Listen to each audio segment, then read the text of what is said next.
Good afternoon, everyone. Thank you for joining us. We're talking today about the Mechanical Licensing Collective and what has changed about the copyright law in the United States and what is changing about the music industry as a whole. I am very excited to introduce our panelists. We have Kris Ahrend, the CEO of the Mechanical Licensing Collective. We have Jordan Bromley, who's a partner at Manatt, Phelps. And we have Vickie Nauman, who is a founder and CEO of CrossBorderWorks Consulting. Sorry, Vickie. Glad to have you all today. And for all of our audience, our materials have been emailed to you in the 1 hour notice, and the MCLE sign up and information will be emailed to you within 24 hours. Without further ado, I would like to first start out with Kris and have him give you an update on what has changed about Section 115 of the Copyright Act and what the Mechanical Licensing Collective is all about. Great. Michael, thanks so much. Great to be here and pleasure to be here with Jordan and Vickie, two experts in our field if there ever were any. First, it's worth starting with the real basics. Everything we're talking about today that relates to the MLC involves the song or the publishing side of our business.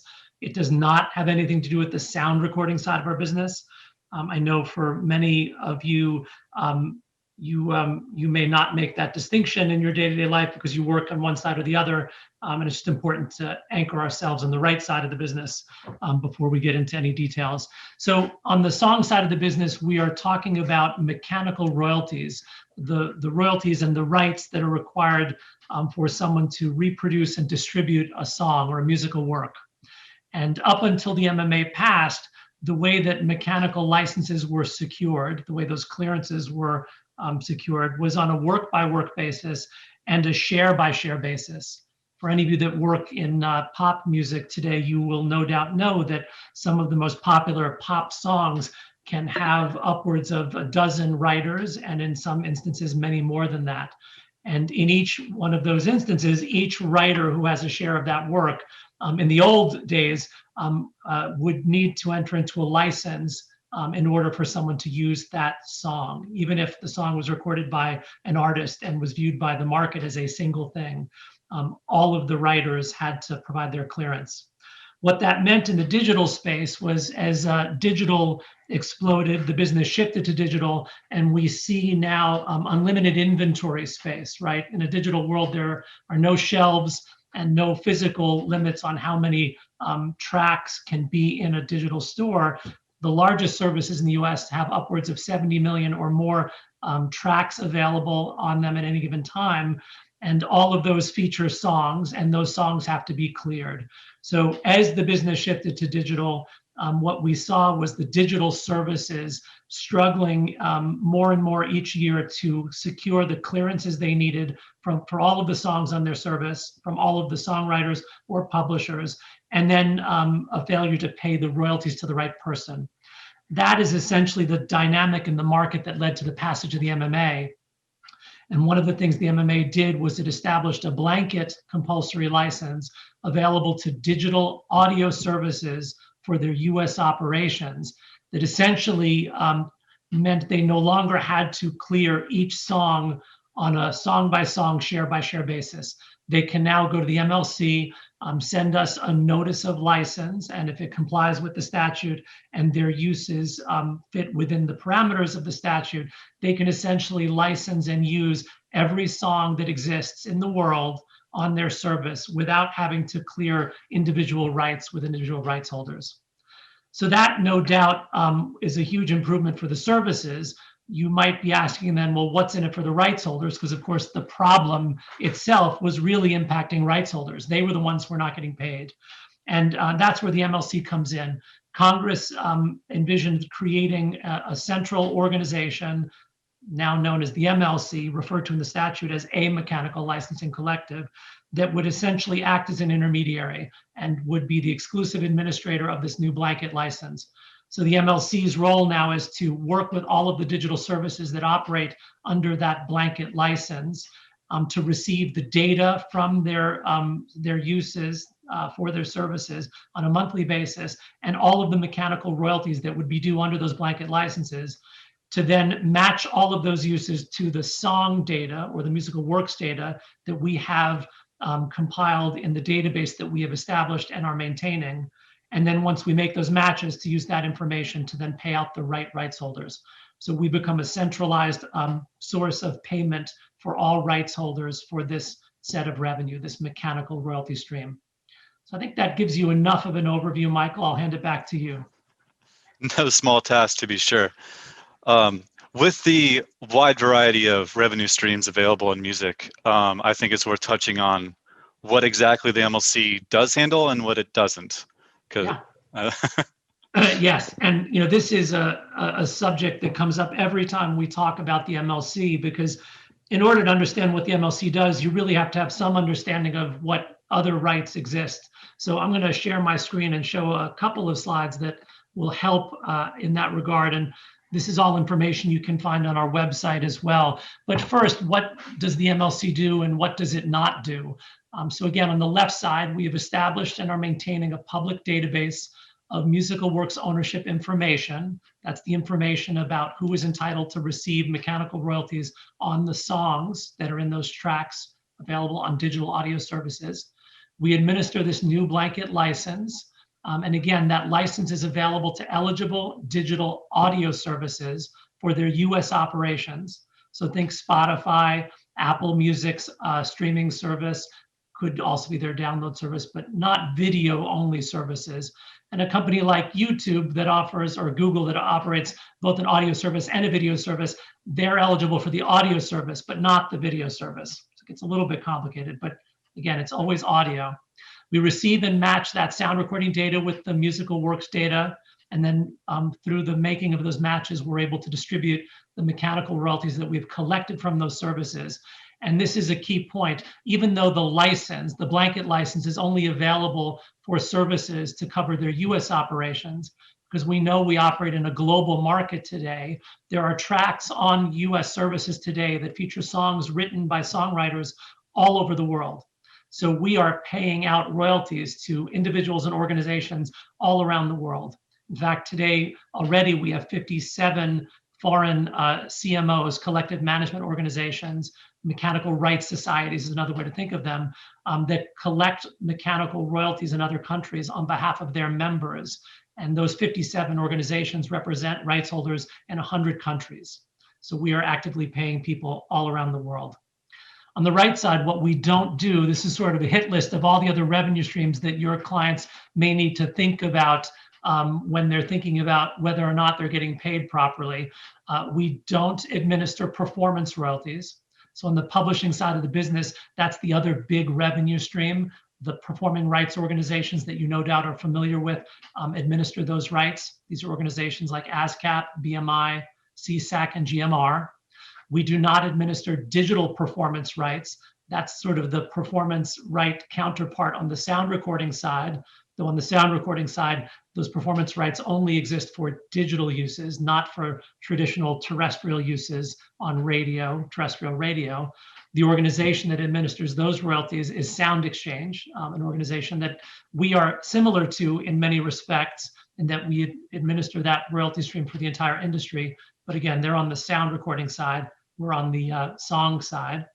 We don't administer mechanical rights for physical products. That's a limitation of the law. So if your clients are writing songs that are released on CD or vinyl, know that the record company still has to clear those mechanicals with your client directly, or their publisher, or the publisher if you represent a publisher. And again, we don't administer rights related to audiovisual uses. And that's an important distinction, because we all know that the business now, as it continues to move into digital more and more, we're seeing increased growth in the video space. And the MLC is not allowed by law to administer rights related to video. Lastly, we don't administer rights related to uses outside the United States. And in that way, we are somewhat unique as a collective management organization, because we are only able to collect money for uses in the US and then pay them out to folks around the world. In many other places, societies like us can both collect money on behalf of their local members from other places and then send money out as well. So we don't work both ways. We don't have a reciprocal set of arrangements in place. We can only collect money here in the US and then pay money out wherever the rights holders are located. So that gives you an overview of what we do and don't do. And then if I can advance my deck one page, this chart available on our website shows visually how we fit into the digital royalties landscape. And forgive me, I went ahead one more slide that I may not show today. So you see on the left, the performing rights organizations on the song side, ASCAP, BMI, CSAC, and GMR. They administer performance royalties for publishers and songwriters. The MLC is the exclusive administrator of the blanket royalties that are paid by digital services under this new blanket license. DSPs can still maintain direct or voluntary licenses with rights holders, and we have still seen some of those maintained. So it is possible that your clients could have a voluntary license with a digital service, or if you represent a digital service, they could have direct licenses with rights holders. If so, they're allowed to pay the royalties directly to those licensees, though they still have some significant data obligations. They have to deliver data to the MLC regardless. And then on the right side of the page, you see the kind of corresponding rights of reproduction and distribution. On the sound recording side, those are generally handled by the sound recording distributors or aggregators, and then SoundExchange, which manages the digital performance rights. So this is a nice visual graph that sort of depicts those different royalty streams, the organizations that administer them. And as I said, this is available on our website if you want to spend a little more time with this. But I will take this down for now and hand it back to you, Michael. Excellent, thank you. That's great information. Let's touch on one major aspect and a total game changer in a sense, the database that you're building and have populated from multiple sources and is continuing to and will continue to become a major resource in the industry. Can you touch on how the data you have currently has been ingested, where it's come from, and how it's being built? And I'd also like to open up to Jordan and Vickie for comment on their experience with that as well. So one of the challenges that we had in building the MLC was we did not have a lot of time to do it. From the time our board was designated to be the MLC envisioned by the law until January 1st, when we had to be operational and able to administer the blanket license, was only 18 months. I joined the company in January of last year. So the board immediately realized that it would be impossible for the MLC to stand up a database by inviting rights holders to send us their data and then essentially build it from scratch. So what we did was we set out to find a vendor that had an existing data set that was substantial, but certainly not perfect, because there is no such thing as a perfect data set at this level. And that's certainly something that I know Vickie speaks often about. Data and perfection don't necessarily go together, other than as an aspiration for all of us. But we essentially invited anyone in the world who had a substantial data set to participate in an RFP process. And about a dozen companies started that process. And at the end, there were only a handful that remained in the process. A number of companies started the process and then said, no, we don't think we want to do this. And our board picked one. The company we picked was HFA, Harry Fox, a company that no doubt many, if not all of you, are familiar with.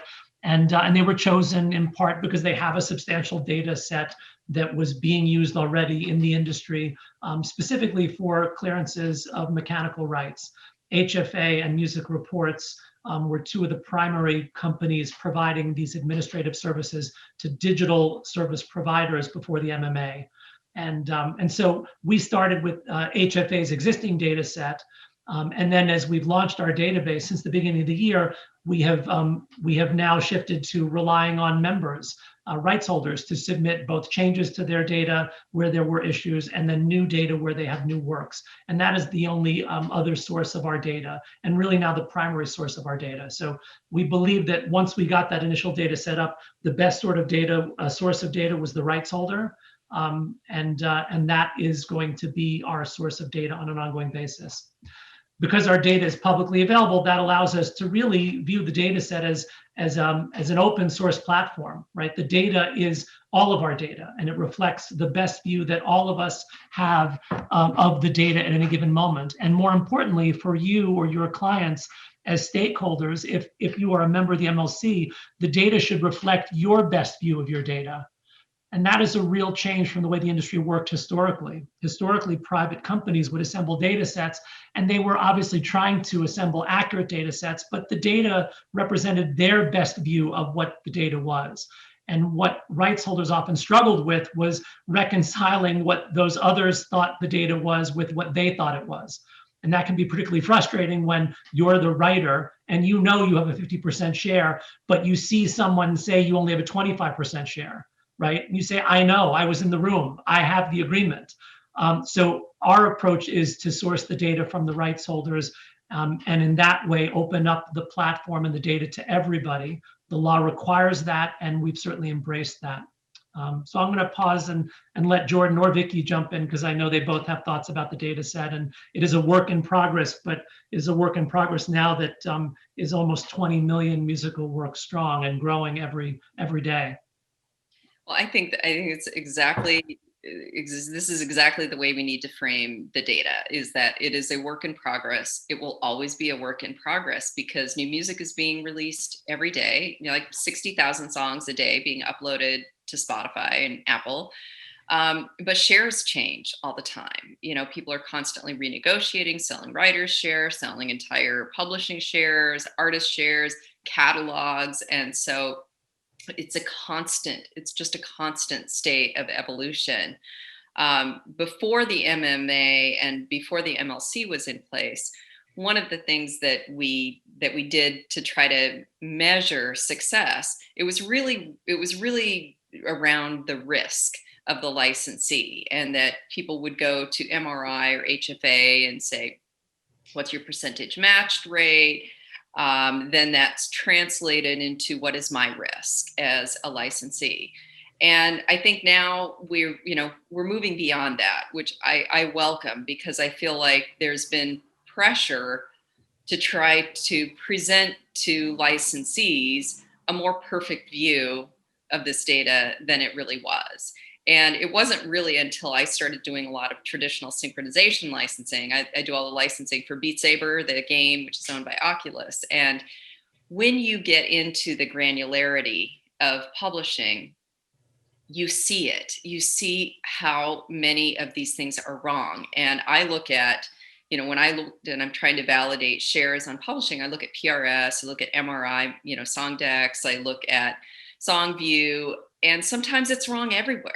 And it's not because those platforms are not great. They are, but it's just that things change hands or things get perpetuated and something gets identified as correct. And then it's always identified as correct and the wrong party's getting paid. So I think we have to just open up this narrative that we have an issue with data on the publishing side that is not dissimilar to when we started cleaning up data on the master recording side, probably 10, 15 years ago. And it's going to take effort at the artist and writer level, at publishers, publishing administrators, rights platforms, and entities that are tasked with this, like the MLC.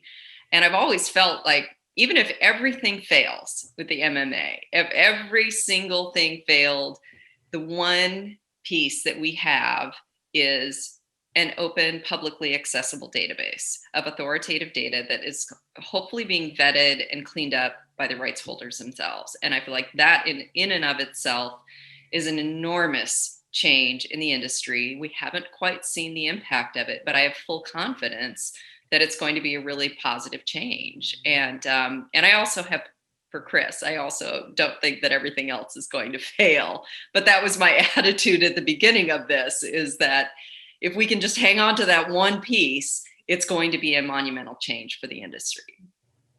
Yeah, I agree with everything Vickie just said. I'll add on that I think, it's incumbent upon the writers to be organized. And I know it's really hard to do. We represent a lot of songwriters. And when you're in the room being creative, you're not breaking out a split sheet and initialing it, which would be amazing, but it's just not happening. So it's incumbent upon us as artist representatives to really go piece by piece and add proper data to, what I analogize as a very dirty room that nobody had the lights on for 50 years. We finally throw the lights on and it's dirty, and people are very upset about how dirty it is. But, I think you should probably realize that if you're not cleaning up a room for 50 years, it's going to be dirty. So lights are on. We're seeing a lot of stuff, and we're cleaning it up. And I think the real measuring bar here is how many years do we have before that first black box distribution? Because the point of the MLC, or one of the main points of the MLC, is to distribute the money to where it's supposed to go, rather than making a market share distribution of black box revenue. And that's incumbent upon all the members to claim it. Hopefully there's very little black box distributions, but we have time. So it's a great start. I think the MLC is doing a fantastic job, not just with making things public and transparent, but also their customer service is amazing. Like, anyone that's listening to this or watching this panel, you should, if you have artist clients that are writers, you should dig in and make sure that it's properly represented on MLC, even if they're subject to a publishing deal. You can look yourself, you can see where it's wrong, you can talk to your publisher and get it right. And it's on all of us to do.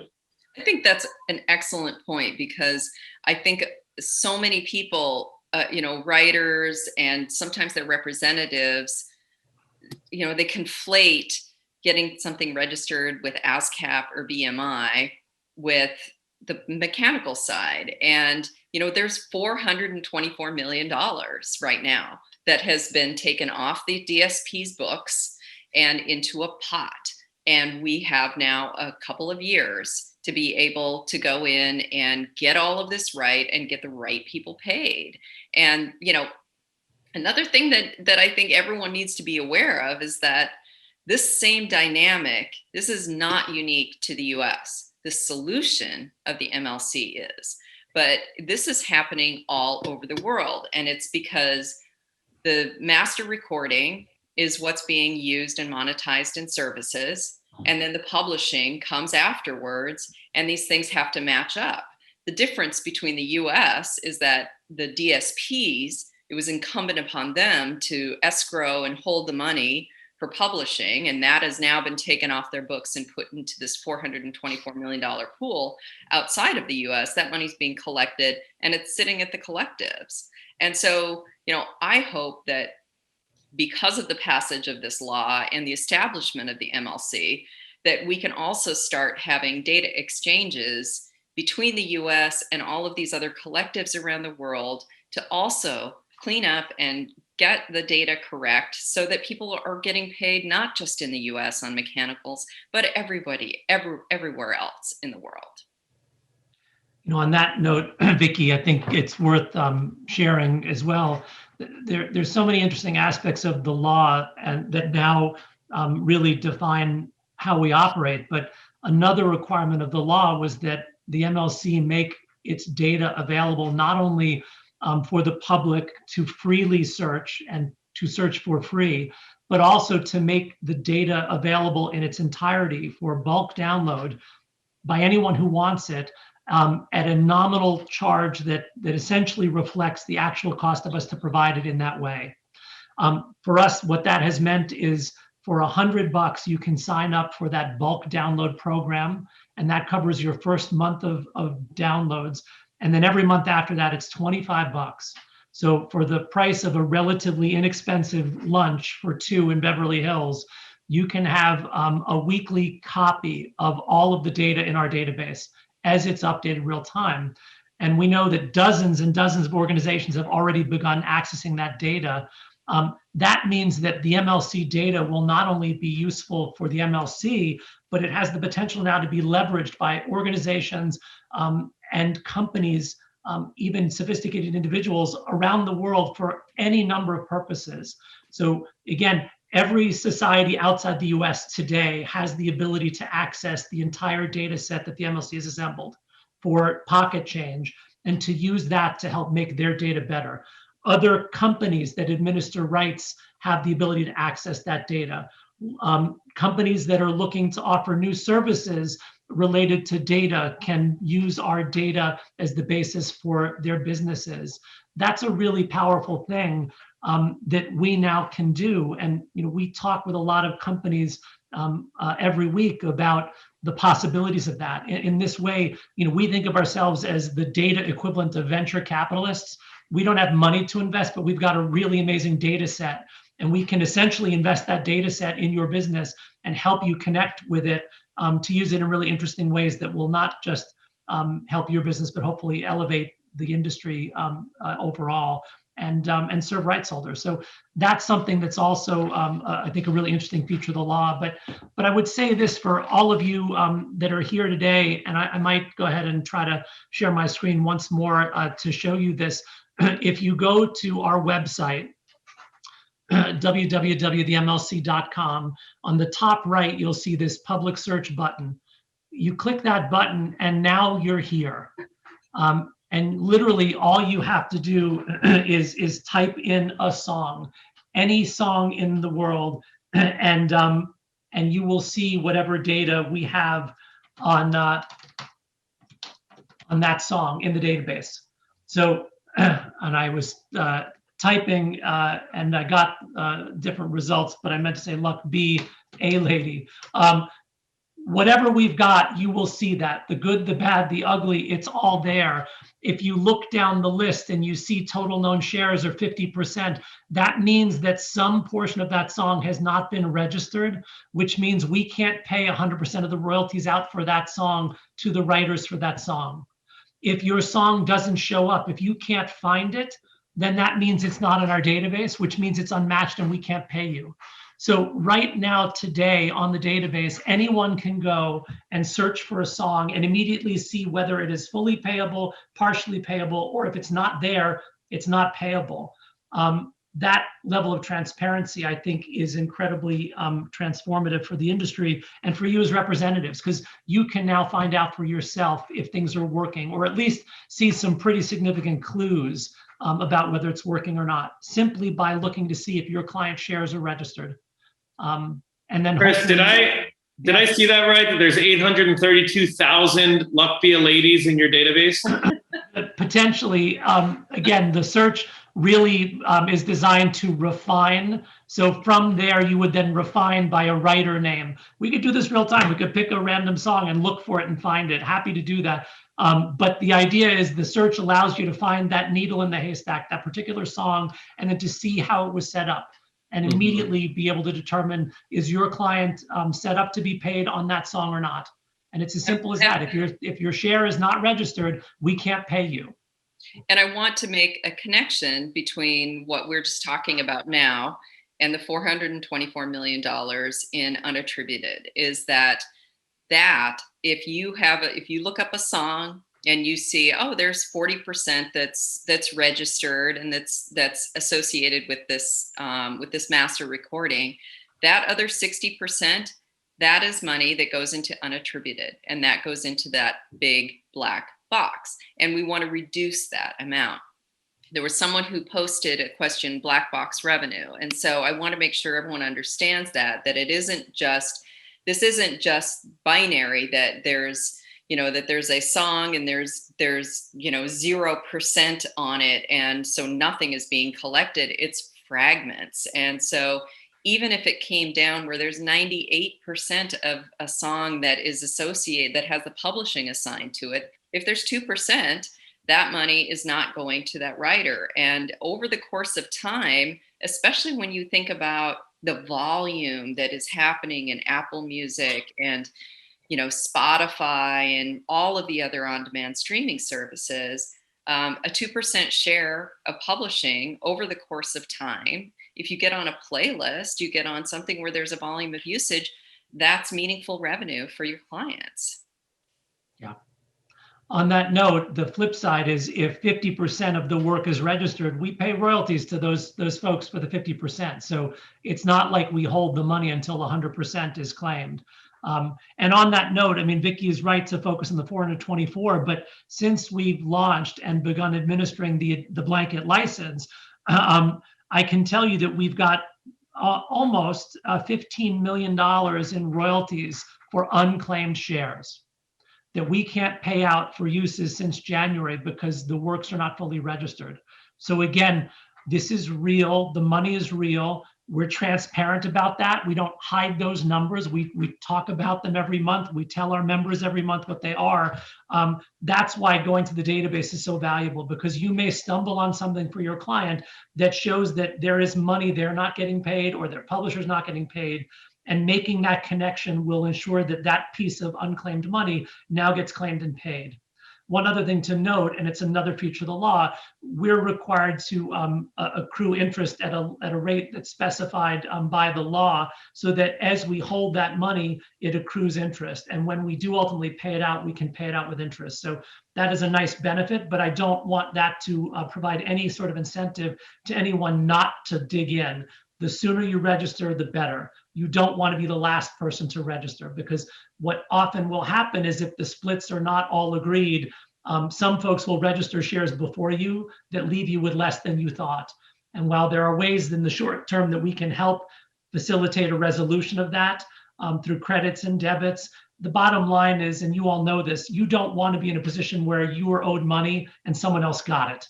That is fundamentally a bad position to be in. Most good lawyers know that it's better for your client to have the money than for you to be chasing it.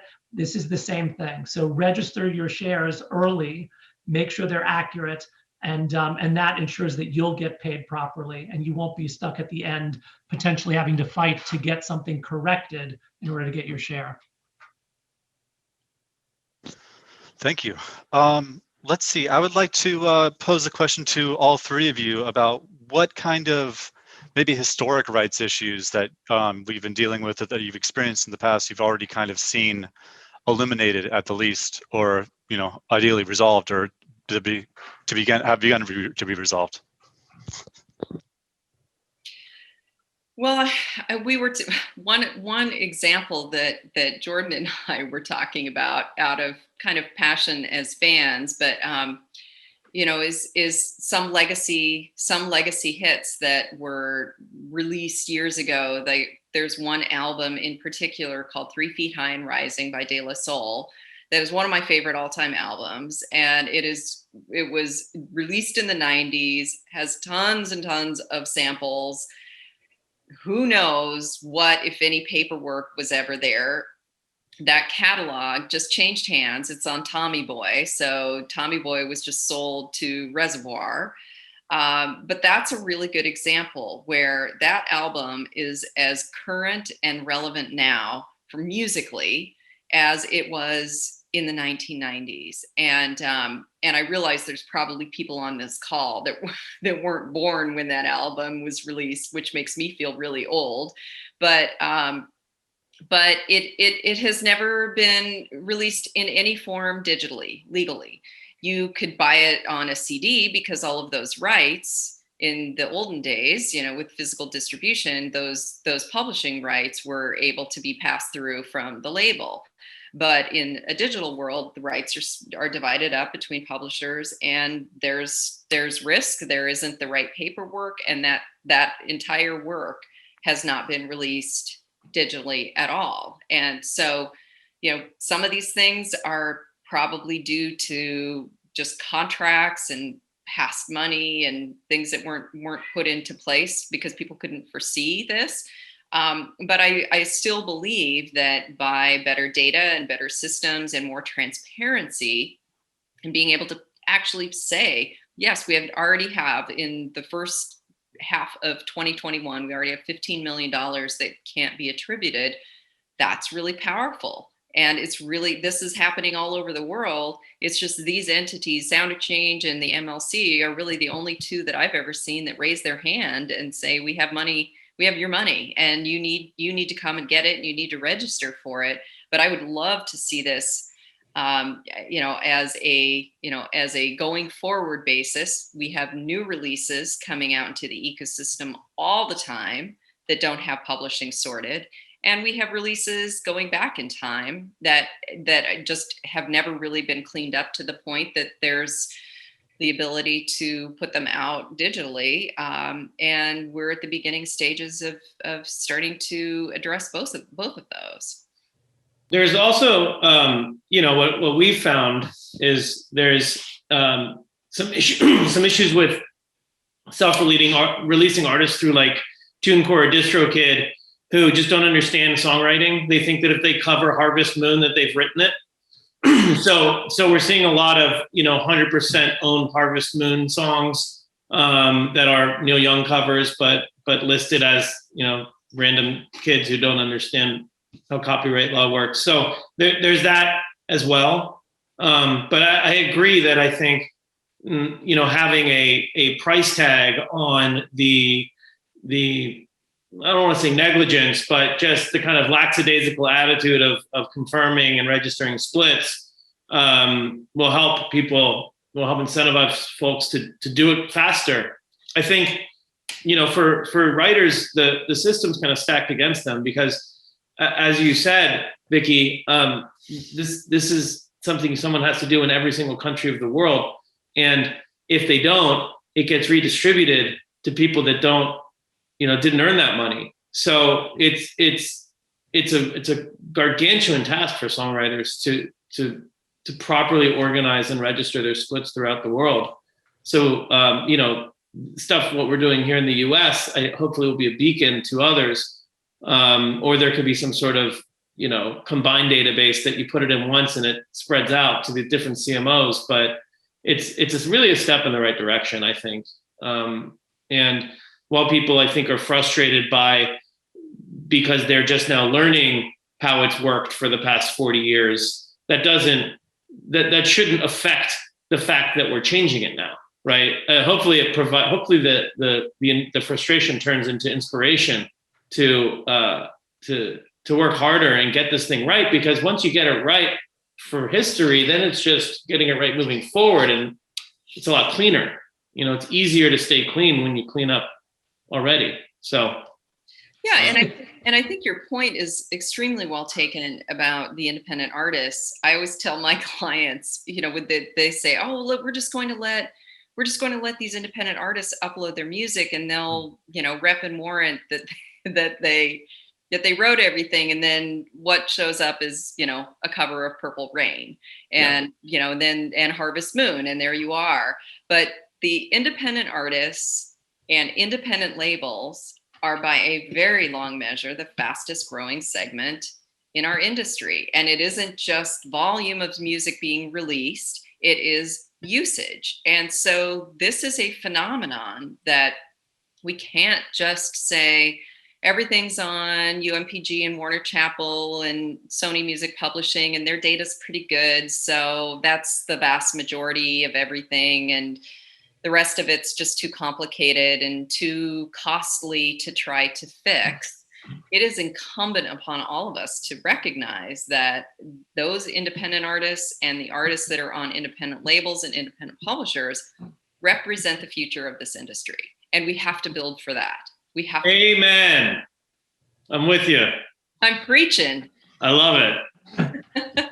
And on that note, I'll say that what we have done from the beginning is tried to build an organization that works for the smallest stakeholder, knowing that if we can do that, it will also work for the largest stakeholder. So the portal that we've built for members is a really easy to use portal. It doesn't require a degree in music publishing.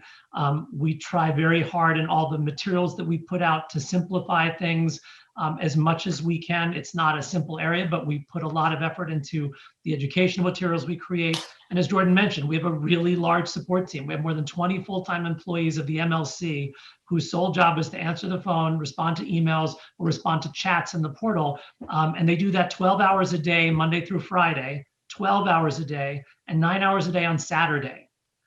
Saturday hours is not something that we normally see in the music industry. We do that because we recognize so many of our customers, our stakeholders, they might be working during the week, right? They're not doing music as a full-time gig. And so for them, the best time to contact us to find out, how do I do this, is Saturday morning. So we're around and we're available talking to people Saturday mornings to make ourselves as accessible as we can to them. And again, it's going to take everybody. We talk often about how our job is to define success one member at a time. The flip side of that is each person who has a stake in what we're doing can ensure that we're successful for them by engaging with us. So if you're a rights holder, connecting with us, checking your data, those are the things you can do to ensure that we pay you properly. And if every rights holder does that, if every songwriter checks their data, and if they work with their publishers, where they have publishers to make sure everything is accurate, then we're going to pay everybody accurately, right? Everyone gets 100% in the best case scenario. Nobody loses. That's our goal. And everything that we've done is sort of designed around that premise.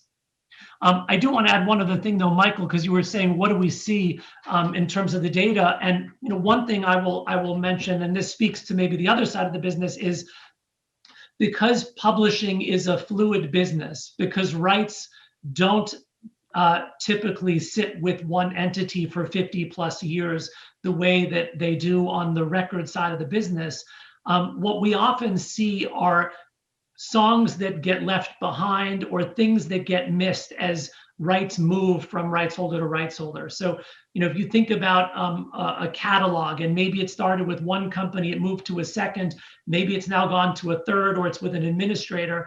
Every time rights change hands, there is a potential for pieces to get lost and for some of the rights to not be updated properly. I always make the Schedule A joke. I'm sure everyone on the call has negotiated an agreement that had a Schedule A. And at some point in the 11th hour, you're getting ready to sign the agreement, and then you realize, shit, we don't have a Schedule A. And so then you scramble to put something together so that you don't have someone sign the agreement with a blank Schedule A. Though I will tell you, the course of my career, I've seen a lot of blank Schedule A's. That Schedule A is ultimately the data that determines whether you know what you bought or didn't. And it becomes the guidepost for your operations teams to know what it is they've got to then update in terms of registrations. So as lawyers, I would really implore you, focus on the Schedule A. Make sure that you've got a really good list of what it is your clients are buying or selling, because that's the starting point for the operations folks on the purchasing side to then begin updating the records in places like the MLC or at the PROs or all those other organizations to make sure that you're actually getting the benefit of the thing that you just helped them buy.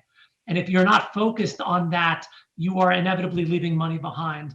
We're excited about the idea that at some point, hopefully not that long in the future, we can create ways for folks to literally set up those transactions in our database so that Jordan, if his client was buying a catalog from someone else, that seller could essentially flag all the works that Jordan's client was buying. And then they would each have a mechanism, a way of pressing a button when that transaction was finalized, when the deal was signed, that said, okay, this transfer is now effective. Click the button on both sides. And when that happens, all the registrations automatically get updated from the buyer or from the seller to the buyer. But in the absence of that, you can still use the database to help assemble those really accurate schedules that your clients will need once they complete the transaction to make sure that all of the data is updated. I'm telling you right now, somewhere along the line, you've represented someone who bought a catalog, and the person from whom you bought it is still getting paid for pieces of that catalog because you and they didn't notice that the data wasn't updated. Absolutely, 100%. And I think that I can't agree with you enough. And I think that for all of the attorneys that are doing these deals, whether it's an acquisition of rights or if it's just somebody who is, releasing new songs, is that you need to think a little bit beyond the deal itself and to think into the operationalizing of it through data and making sure that in the same way that you comb over every clause in that agreement, that if you don't have expertise in-house around metadata and data structure and infrastructure and architecture, that you bring somebody in to look at that, because you have to be able to help people operationalize these catalog transfers and new releases going out so that you're actually in a position to collect the money that you've earned. When you do diligence now, you'll be able to ask to see the royalty statements from the MLC. And the great thing about those statements is you'll see the same data for all the royalties that were paid for those works across what is now 43 DSPs and growing. I think we've got 5 or 6 new DSPs in the queue that since January have submitted notices of license, indicating that they want to start up a new streaming or download business and operate under the blanket license. So you're going to get some really rich revenue data that you can use in your diligence process. And that can be the roadmap for, again, what it is you're buying.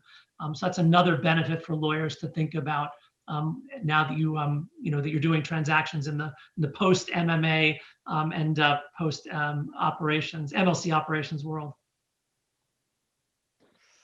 I'd like to touch on one more thing before we open up to questions. There's been a decent amount of talk today about the vast importance of organizing writers and rights holders, and how integral that is into building this public database. Is there any advice for writers or writers advocates or representatives that any of you have to best utilize the MLC and the database? Yeah, I've got some. And it's based on experience, and I think that it's really important that artist advocates, managers, business managers, lawyers, could be any one of the 3 categories of artist advocates. Build a catalog for your writers. That's it. List the song titles, list the splits, make sure it's registered on SoundExchange or on ASCAP or BMI or CSEC GMR, whatever it may be. Make sure it's properly registered on the MLC. And if you're there's a whole nother side on records that I think is important too, but since we're focused on the composition, that's it. Start with the list of songs and go through methodically, make sure the splits, A, are complete, B, agreed to by all the other writers, and then C, registered. And I would add to that, start to familiarize yourself with at least some of the core identifiers, which is an ISRC code that is associated with the master recording. That's valuable to you if you're a writer, because the master recording is what's being monetized. And an ISWC code, which is what you get from CISAC and through the society system that identifies the composition. And I don't think that we should be building and expecting every single writer to know their IPI and ISWC and ISRC codes on the back of their head, but we should have enough standards that you could have an Excel sheet that is just a simple document that is your master record of everything that you've created, how much you own, what those codes are, and then anyone that you're working with who is advocating for you has that as a point of reference, and then go to not only the MLC, but MRI and other societies and systems around the world, and just make sure it's correct. Yeah, it's surprising how few writers have this. It really is. And if you don't have it, nobody else has it. Your publisher won't have it. Your publisher will miss stuff. The MLC won't have it if the publisher doesn't have it. It's the bedrock of your business. It's like sleeping in a bed that doesn't have a home around it. I mean, it's so critically important, and it's so surprising to me that how few and far between a comprehensive catalog is for a writer. Exactly, and there will come a time when you as a writer might decide you want to change publishers, or you want to move to publishing, different publishing administrator, or you want to sell your catalog, or you want to sell some of it. And if, that is not the time when you make any of those changes and decisions.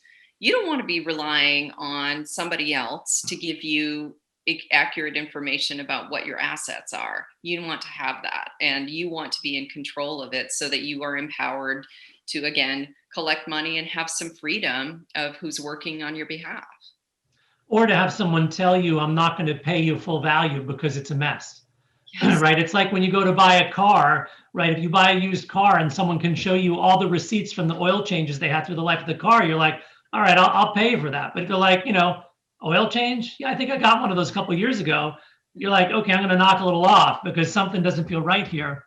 Another way to think about it, I've heard many creators talk about their songs, their sound recordings, they're like children. Well, your ISWC is like your kid's social security number. It's a unique identifier for your song, and you want to make sure you know and have one for each of your kids, because that's the thing that's going to make sure they don't get lost out in the world, right? Because that song is going to go and travel everywhere in the world. That's what digital means, is that material can go everywhere in the world. And it's that identifier that helps connect you with wherever it goes, and get the money back to you, which is, of course, the thing that you want in order to keep making this your livelihood. So those identifiers, there aren't many of them. Again, Vickie mentioned the two big ones, the ISRC on the sound recording side, the ISWC on the song side. And then the IPI number is a number that can be assigned to you as a writer or as a publisher. If you're a self-administered writer, you can have both, because you can have one for yourself and one for your publishing entity. And that's really it. If you've got those right now, you're in pretty good shape. In a few years, the INI, I think it is, will become more important. That's the newer one. But those three are probably the big three right now. And yeah, and having that list, as Jordan said, so that you know what's yours. What's your number? How many songs have you written that have been commercially released? Every songwriter should know what that number is, because if you don't, someone's not paying you on one of those songs, and you're not getting paid for the work you did. Amen. Let's open up to questions. Our first question is about the mechanical rate and how it will be changing in the future. If Kris, you want to touch on that for a moment, if that's not a. I can touch on it too, Kris. Huh? Okay. I can touch on it too. Yeah, I mean, I won't say much. I'll defer to you, but to say, we deal with streams primarily, but we can also administer downloads. Most of the big download services have not decided to run their download clearances through the MLC. That's a whole other CLE, but there are a lot of complications for the sound recording side of the business were they to change that. But the download rate has been 0.091 cents now for many, many years. And on the streaming side, there are a number of formulas that vary from service type to service type.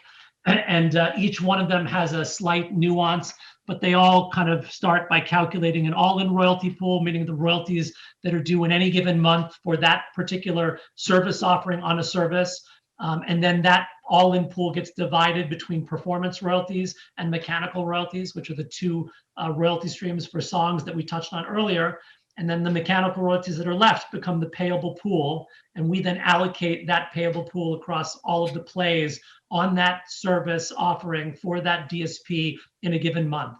So a long way of saying every month the rates change, not only by DSP, but by the service configuration, meaning the rate per play could be different for the free ad-supported service versus the subscription service. All of those rates, the rate calculations, we call them rate sheets. They're available to members every month for every service to be downloaded. So you can see literally all the math. It's all there, but it's a bit complicated. And yeah, and I'll hand it to you, Jordan, to talk about kind of the broader dynamic of where the rates may be going, since you are a part of advocating for that.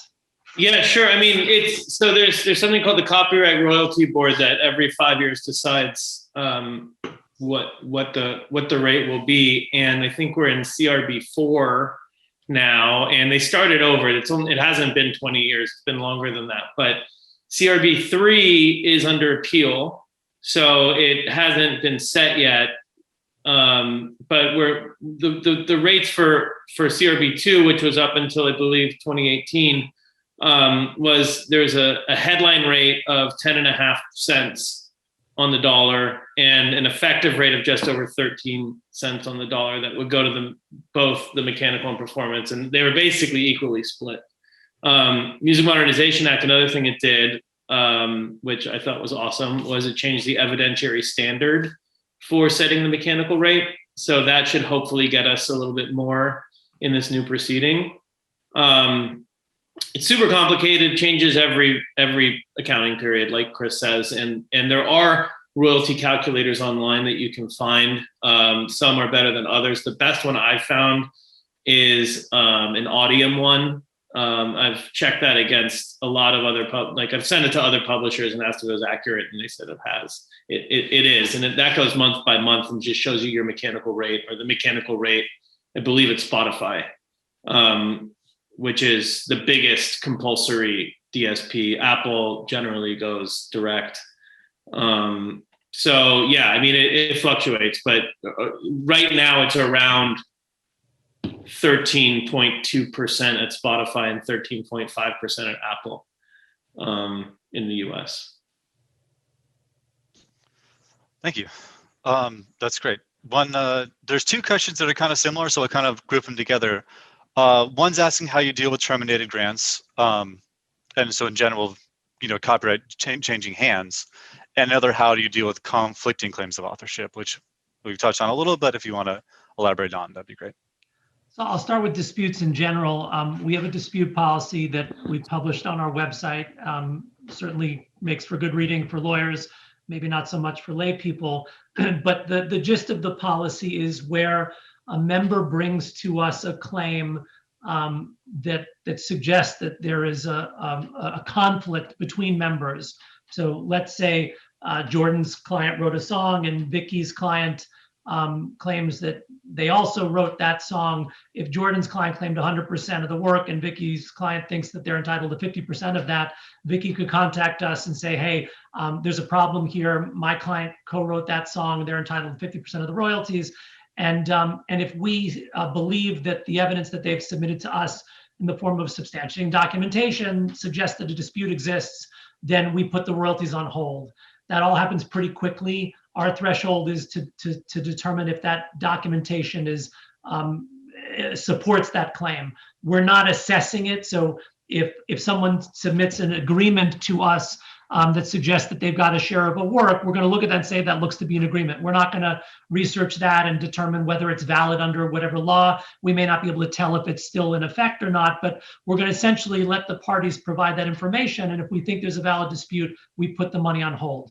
At that point, it's up to the parties to resolve that dispute. So, the broader dynamic that the MLC has at least landed on to begin with is that by being more quick, perhaps than other organizations in the US were in the past, to put monies on hold where a dispute exists, we create a real strong incentive for parties to ultimately negotiate a resolution.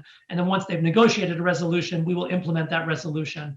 That's very much the way that disputes are handled around the world. Hasn't always been the way things are handled here. So again, somewhere in there is a threshold. You can't just call up and say, all those Don Henley hits, I wrote them, not Don. That's not going to fly. But if you can provide some documentation that suggests that you did write a share of the song, if we think that that's substantial in substantiating your claim, we'll go to the other person and we'll show that to them and let them respond. And if it appears there's a legitimate dispute, we put things on hold. The same approach will apply with terminations. And there definitely is some uncertainty around the terminations area, because while the concept has been out there forever, and I feel like the first CLE I ever went to as a lawyer 25 years ago was a termination CLE. There is still surprisingly little law around how terminations work. So it'll work similarly. If we feel there's a legitimate dispute, we're going to put things on hold. We're not here to decide the law. We're not here to decide who's right in a dispute. We're really here to make sure that random people can't make specious claims that effectively halt the flow of revenue to legitimate rights holders. But once we get past that bar, then we leave it to the rights holders to resolve that. Excellent. I think we're just about at our time. If anyone else has any closing thoughts they would like to share, please do so. And otherwise, thank you all for your time today. It's been an absolute pleasure. Thanks, everyone. Thank you.